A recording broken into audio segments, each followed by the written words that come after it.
BA part second year Hindi साहित्य के विद्यार्थियों का गवर्नमेंट कॉलेज कोलैद की तरफ से मैं डॉक्टर सुरेंद्र गुप्ता, हिंदी विभाग, एसोसिएट प्रोफेसर, आज के इस ऑनलाइन वीडियो कक्षा में आप सभी का स्वागत करता हूं। प्रिय स्टूडेंट्स, जैसा कि आप लोग लगातार इस कोविड-19 के कारण ऑनलाइन वीडियो के माध्यम से सेकेंड ईयर के अंतर्गत हिंदी साहित्य विषय के जो विद्यार्थी हैं वो फर्स्ट पेपर के तहत रीतिकालीन काव्य अपन पढ़ रहे थे, उसका प्रसंग व्याख्या कर रहे थे। पीडीएफ नोट्स के माध्यम से हम आलोचनात्मक भी प्रश्न और उत्तर या फिर आलोचकों की जो दृष्टि है उससे आपको परिचय करा रहे थे। फर्स्ट पेपर में लगभग 70% कोर्स हो चुका है और उसमें केशव है, पद्माकर है, घनानंद है, गिरधर कविराय है, रज्जव है, भूषण है। इन कवियों से मैंने आपको परिचय करवाया, इनके पदों की व्याख्या की से प्रसंग और गृहकार भी मैंने आपको इस ऑनलाइन वीडियो कक्षा में दिए है। आशा करता हूँ आपने इन पूरी प्रतिबद्धता के साथ इन वीडियो कक्षा के माध्यम से अपने पाठ को पूरा किया होगा, अपने सिलेबस को काफ़ी गंभीरता से लिया होगा। अब देखिए, मैं आज से यद्यपि फर्स्ट पेपर में अपन घनानंद के पदों की व्याख्या कर रहे हैं, 4 वीडियो में बना चुका हूं, लेकिन शुक्र शनिवार मैं कोशिश करूंगा कि आपको सेकंड पेपर पर भी थोड़ी चर्चा करते चलें। और सेकंड पेपर जो आपका सिलेबस में है, जो नाटक और एकांकी के नाम से है, उसमें भी अपन नाटक और एकांकी जो दिए गए हैं आपके, उन पर भी थोड़ी आलोचनात्मक दृष्टि डालते चलेंगे और उनका जो उद्देश्य है, जो नाटककार है या एकांकीकार है, उनकी जो विषय वस्तु है आपके सिलेबस में जो वर्णित है, एकांकी या नाटक, उसके उद्देश्य हैं, उसका वर्णन विषय है, उसकी एक तरह से मूल जो संवेदना होती है, ठीक है, या पात्रों का जो जड़ चित्रण होता है, ठीक है, या एकांकी कला का जो संक्षिप्त एक परिचय होता है, वो सारी चीज़ों पर हम बात करते हुए चलेंगे। कोशिश करूंगा मैं कि शुक्र और शनिवार को हम सेकेंड ईयर के सेकेंड पेपर पर बात करेंगे हिंदी साहित्य में। आज चूँकि शुक्रवार है तो मैं कोशिश करता हूँ आपके इस नाटक और एकांकी नाम के सेकेंड पेपर में एक जो प्रथम आपका एकांकी है, 1 तोले अफीम की कीमत, इस पर मैं थोड़ा चर्चा करना चाहूँगा। और इससे एकांकी जो डॉक्टर राम कुमार वर्मा ने ये लिखा गया है, इसके द्वारा इस पर मैं थोड़ी चर्चा करके बताना चाहूँगा कि नाटककार क्या कहना चाहता है, एकांकीकार, और इसका क्या उद्देश्य है, क्या महत्व है। देखिए,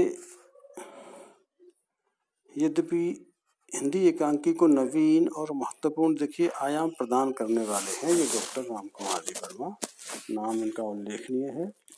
और इनकी अधिकतर जो एकांकी हैं, वो रचनाएं हैं, वो सामाजिक जो विसंगतियाँ होती हैं, जो शाश्वत एक तरह से जीवन मूल्य होते हैं, आदर्श होते हैं, आस्थावादी भावनाएं होती हैं, उन पर ये ज़्यादा ध्यान देते हैं, उन पर ज़्यादा लिखते हैं, उन्हीं पर आधारित रहती हैं। और पारिवारिक और सामाजिक एकांकी लेखन में देखिए इनकी जो रचनाएं हैं वो पूर्णतः सामर्थ्य मानी जाती हैं, इनका एक अलग ही नाम है। तो ये जो एकांकी है, इनका 1 तोले अफीम की कीमत, इस पर अगर हम बात करें तो देखिए संक्षेप में मैं आपको बताना चाहूँगा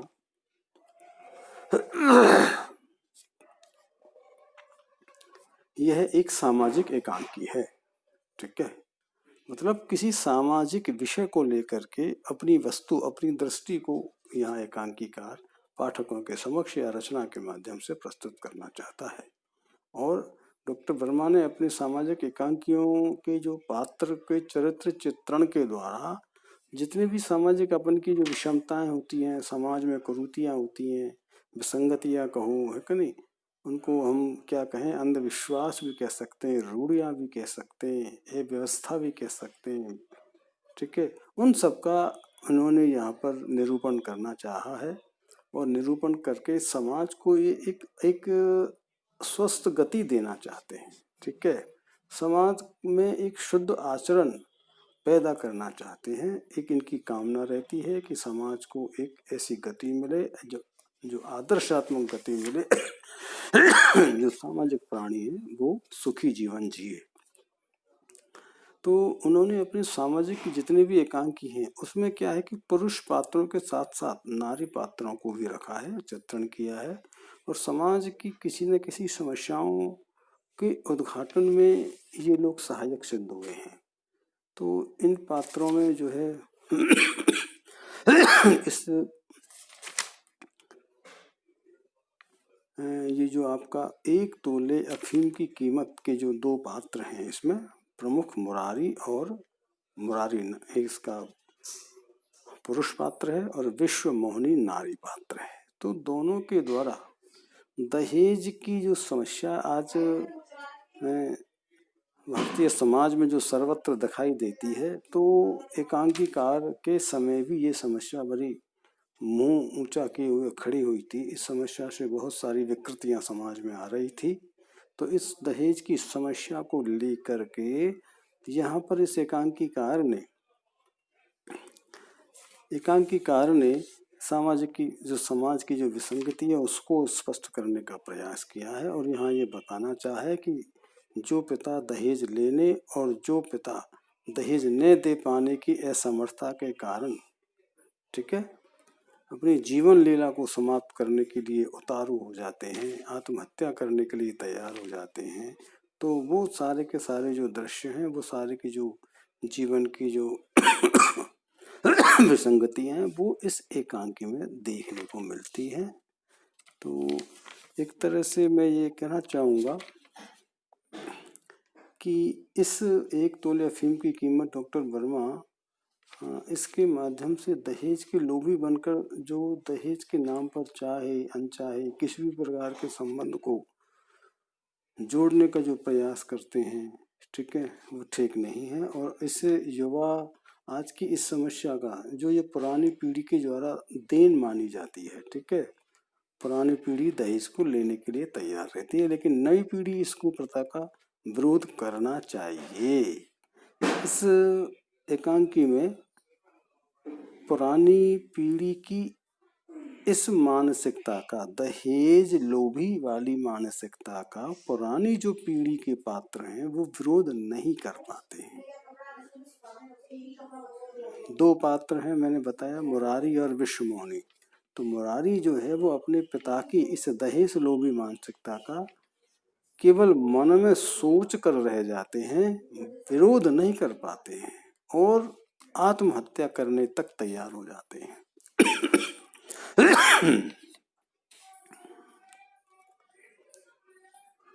तो कवि वो एकांकीकार जो यहाँ है वो युवा पीढ़ी को माध्यम से इस कुप्रथा का विरोध करवाना चाहता है और वैचारिक समानता के आधार पर वैवाहिक बंधन में बंध जाने का निर्णय लेने तक का जो भाव है वो बात यहाँ व्यक्त करना चाहता है। ठीक है।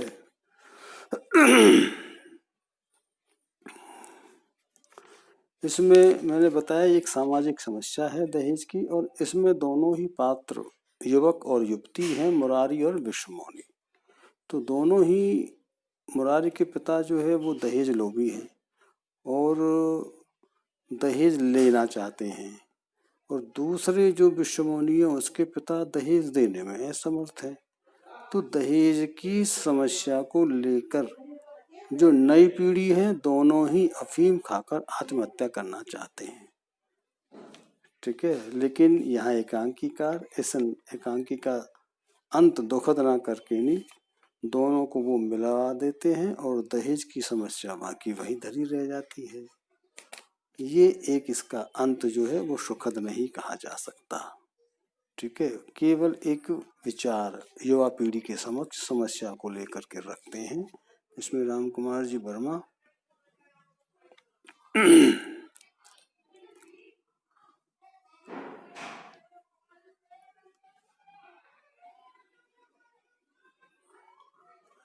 एक तरह से जो राम कुमार जी वर्मा हैं, ये पाश्चात्य शैली के एक लंबे दृश्य और अभिनयात्मक एकांकी के जनक माने जाते हैं।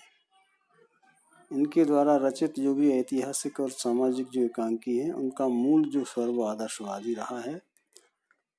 एकांकियों को दो भागों में बांटा गया है। पढ़े लिखे मध्यवर्गीय दंपत्ति के बीच उठने वाले प्रेम संबंधों से जो संबंधित एकांकी है वह, और एक ऐतिहासिक एकांकी। दोनों प्रकार के एकांकी का उद्देश्य क्या होता है? आदर्श की स्थापना। ये राम कुमार जी वर्मा के में देखने को मिलता है। और एकांकी कला एकांकी समस्त विशेषताओं से युक्त है। इसके अंतर्गत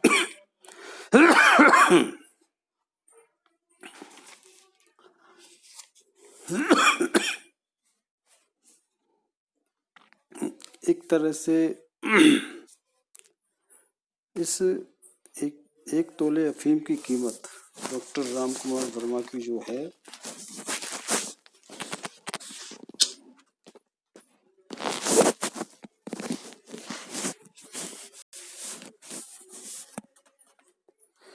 इसके अंतर्गत वर्मा जी ने पारिवारिक और सामाजिक जो श्रेणी है उसकी एकांकियों में से ये एक एकांकी है। और इस एकांकी की मूल समस्या दहेज लेने व देने की है। अच्छा, हम इसकी मूल भावना पर मैं थोड़ा सा बोलना चाहूँगा आपके समक्ष। देखिए, दहेज आज हमारे, मैंने पहले कहा कि समाज में एक बहुत बड़ा अभिशाप बन गया है। तो इस अभिशाप का जो प्रभाव है वो मुरारी के पिता के रूप में दहेज लेने में, और विश्वमोहिनी नायिका पात्र है, उस पिता के रूप में दहेज न दे पाने के कारण एकांकी में स्पष्ट रूप से ये दोनों ही पात्र दिखाई देते हैं।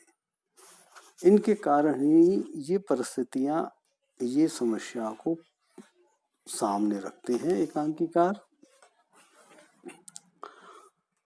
जिसके कारण युवा जो मन है वो काफी विवश दिखाई पड़ता है। तो एक का मन तो क्या है कि पिता के द्वारा दहेज लेने के कारण दुखी है, और दूसरे का मन, मतलब नायिका का मन, पिता के द्वारा दहेज न दे पाने में सक्षम नहीं है, वो दे पाने में, इसलिए वह दुखी है। तो जब भी दोनों एक दूसरे की भावनाओं से परिचित होते हैं, उससे पहले यद्यपि दोनों ही अफीम खाकर आत्महत्या करना चाहते हैं, लेकिन दोनों ही एक दूसरे की भावनाओं से परिचित होते हैं और दोनों ये तय करते हैं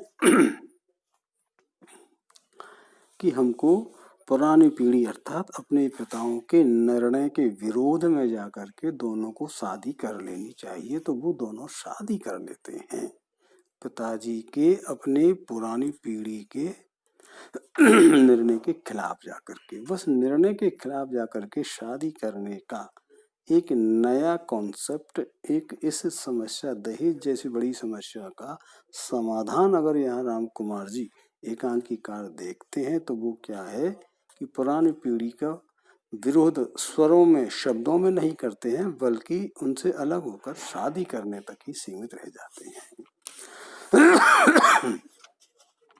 ये है मुरारी और विश्वमोहिनी, दो जो पात्र हैं, इनका अगर चरित्र पर हम बात करें तो मुरारी एक अफीम विक्रेता का पुत्र है। इसका पिता जो है वो अफीम का व्यापार करता है। मुरारी नाम का जो युवा है, पात्र है नई पीढ़ी का, वह शिक्षित है, समझदार है, नहीं, लेकिन वो क्या है कि पिता की दहेज रूपी जो मनोवृत्ति है उसका विरोध करता है।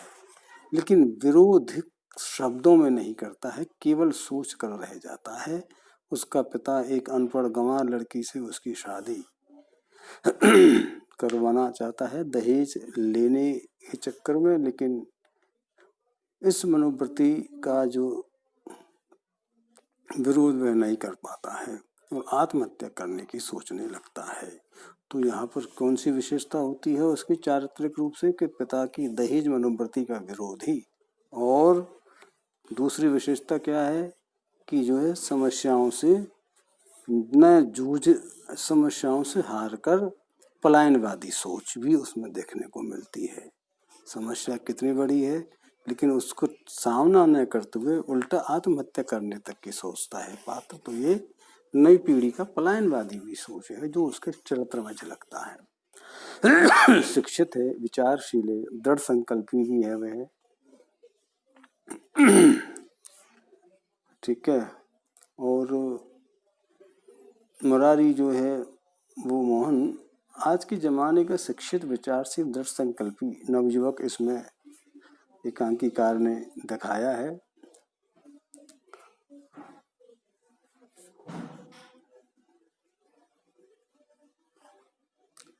और वो अपने पिताजी अर्थात बाबूजी के ऐसे निर्णय के खिलाफ, कैसा निर्णय, दहेज लोभी वाला निर्णय, और कैसा निर्णय, नई पीढ़ी की आशाओं की परवाह नहीं करना, नई पीढ़ी को अपने लिए गए निर्णयों के अनुसार चलाना।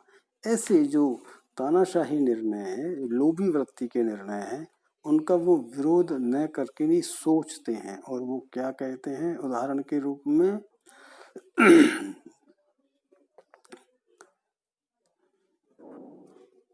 वो कहते हैं कि मेरी शादी होगी किसी जंगली जानवर से, अब मैं ये सह नहीं सकता। इस तरह के उदाहरण वो रखते हैं। वो कहना चाहते हैं पिताजी के कहने से मैं अपने कल्चर को किल नहीं कर सकता, अर्थात मार नहीं सकता। ऐसी कि marriage an event in life, जो कि घुड़ियों की शादी नहीं है। वे दिन गई जब राम दिन की शादी हुई थी। It is better to kill one cell to kill one soul.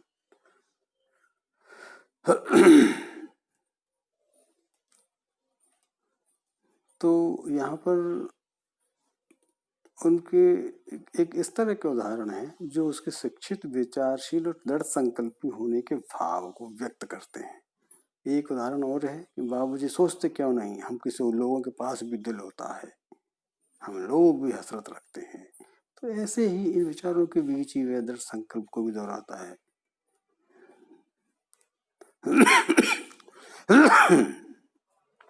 तो ऐसे ही कथनों से स्पष्ट होता है कि मुरारी शिक्षित है, विचारशील है। एक दूसरा है कि वो सहयोगी भी है और शंकालु भी है, ठीक है। तो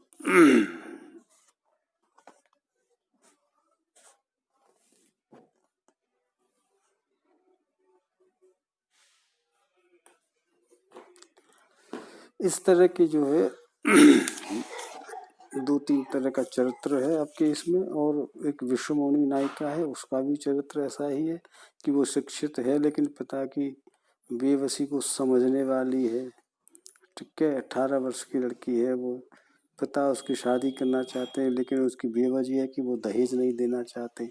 वर यद्यपि अच्छा ढूंढना चाहते हैं, लेकिन अच्छा वर ढूंढने के लिए भारतीय समाज में जैसा कि पैसा होने बहुत जरूरी होता है, नहीं वो पिता अपनी व्यवस्था को व्यक्त करता है। तो वो जो युवा पीढ़ी की जो लड़की है, नायिका है विश्वमोहिनी, वो दुखी होती है और खुद आत्महत्या करके पिता के दहेज देने की पीड़ा से, ठीक है, असमंजस से मुक्ति दिलाना चाहती है।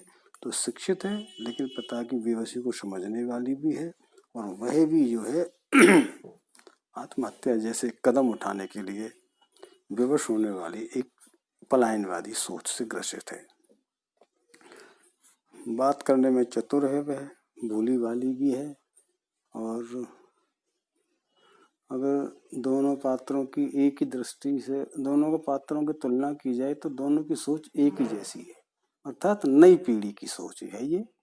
कवि एकांकीकार यहाँ पर दोनों पीढ़ियों को एक साथ ला करके नहीं पाठक के समक्ष दिखाना चाहते हैं कि युवा पीढ़ी का सोच एक ही जैसा होता है। इस तरह की समस्याओं के संदर्भ में दोनों शिक्षित हैं, भावनाओं से पूरित हैं, दूरदर्शी हैं, ठीक है, जीवन के अर्थ को समझने वाले होते हैं और बेबसी के भी शिकार होते हैं, ठीक है। एक जैसी समस्या से परिचित भी होते हैं और अपना इरादा बदल भी देते हैं, ये है यहाँ पर।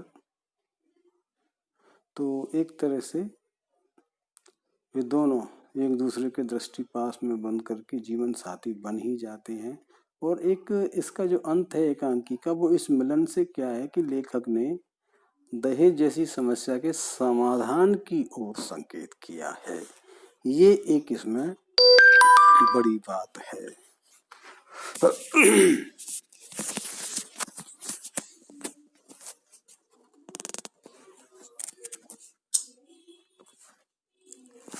तो मैंने आपको आज की इस ऑनलाइन वीडियो कक्षा में सेकेंड ईयर के सेकंड पेपर की प्रथम जो एकांकी है, उसे डॉक्टर राम कुमार वर्मा के द्वारा जो लिखा गया 1 तोले अफीम की कीमत, उस पर थोड़ा सा अपना विचार व्यक्त करना चाहा। और मैंने आज बताया कि आपको उसकी क्या मूल भावना है, क्या उद्देश्य है, क्या पात्रों का कैसा चरित्र है, और पाठक के समक्ष एकांकीकार कौन सी समस्या को लेकर उपस्थित होते हैं और उस समस्या का किस रूप में समाधान किया है।